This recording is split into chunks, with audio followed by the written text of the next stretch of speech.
then it cuts to just some gangster-ass kids doing some gangster-ass kid shit, man. I did not remember that Jesse was basically a part of, like, this clan of kids that were running around doing hood rat shit in the Pacific Northwest in Free Willy.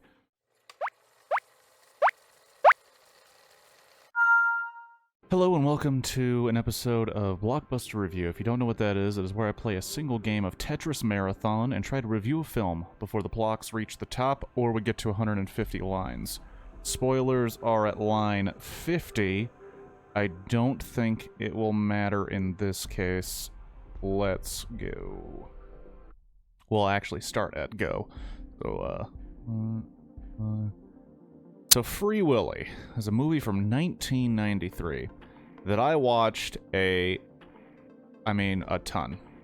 An absolute ton when I was younger. I remember watching it, I remember really liking it, and I saw it on Hulu, and I was like, you know, I haven't seen this in a long-ass time, have no idea if it holds up.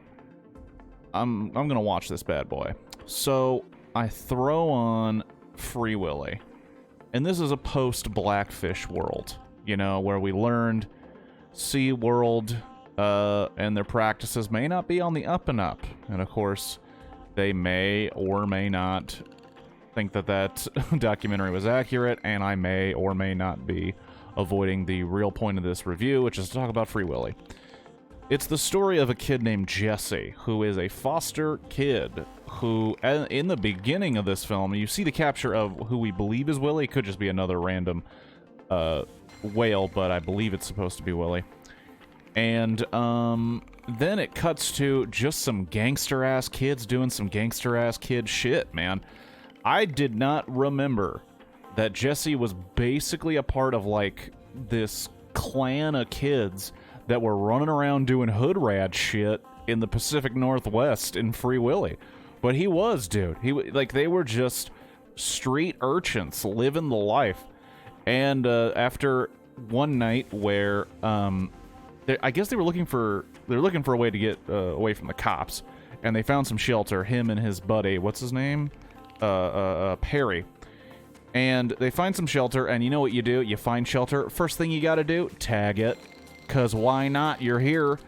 And they tag up this little aquatic center for this small theme park. And he gets caught by the popo. And because he's such a young kid, his, like, caseworker, played by McKelty Williamson? Yeah. Who you may know as Bubba from Forrest Gump. He's like, dude, I kept you out of trouble again. It's not going to keep happening. You got to get your shit together. And Jesse mentions his mom, and that's right. I forgot. This movie has a kid who's waiting for his deadbeat mom to come and take care of him. What? And then McKelty Williamson sets up a family for him, and the father in that family is Michael Madsen. Yeah, the dude who be cutting ears off, spoiler alert, in Reservoir Dogs, is this kid's, like, what's the word? Uncle, I guess? I don't know what the foster parent. And that was crazy. And this kid's being a little shit. He's being a little shit to everybody. He's upset at the world. He's upset that he's got to go clean up the mess he fucking made at the whale tank at this amusement park. I'm already at spoilers. Holy shit. He meets the guy who runs things over there. What's his name? Randolph, who is a Native American man. And basically, the kid starts to get curious about Willy. Willy's in the tank. He's not playing well with the trainer, who is played by well, her name's like Ray. It's like a weird, yeah, it's Ray, and it's played by Lori Petty. And you know, he takes an interest in the whale, and then suddenly the whale perks up with Jesse, and they're like, oh shit, we might have this whale show after all. This whale might not be just a complete dick. And that, of course, really pleases the villain of the piece, played by Michael Ironsides, and his, like, sniveling compatriot, played by Richard, I can't say his last name. He was the dude that made the jump to conclusions, Matt, in Office Space. And when the whale refuses to perform, they try to murder the whale for insurance. Woo! And, of course, you know what's got to happen.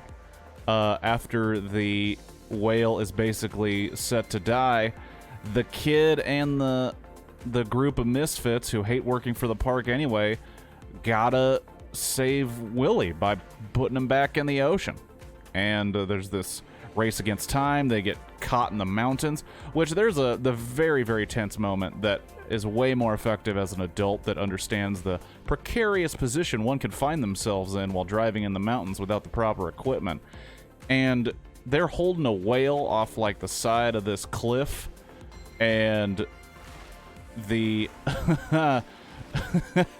the whale could just fall out of the harness in the middle of the mountains, and boy, would that be a grisly, weird scene to come across.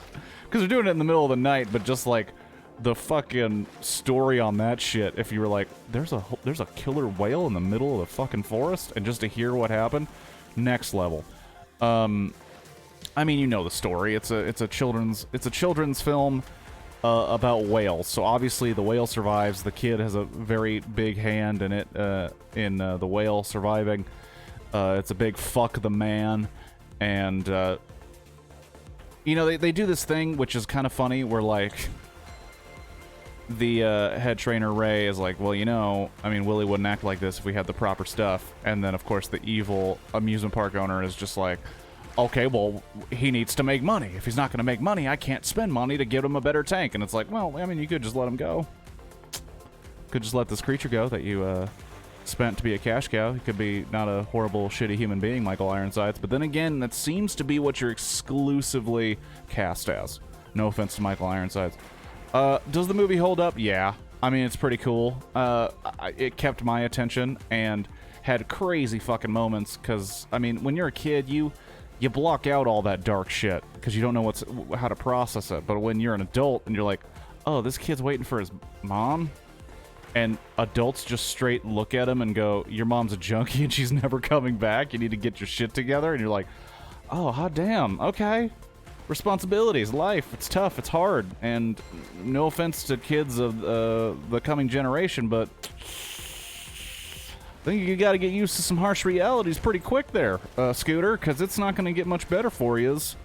And, you know, you could blame my generation. What am I talking about? I am just rambling. But the point of this whole talk, Free Willy, it's pretty rad, and it holds up. It's on Hulu right now, and you can watch it. And new record for Free Willy. Peace.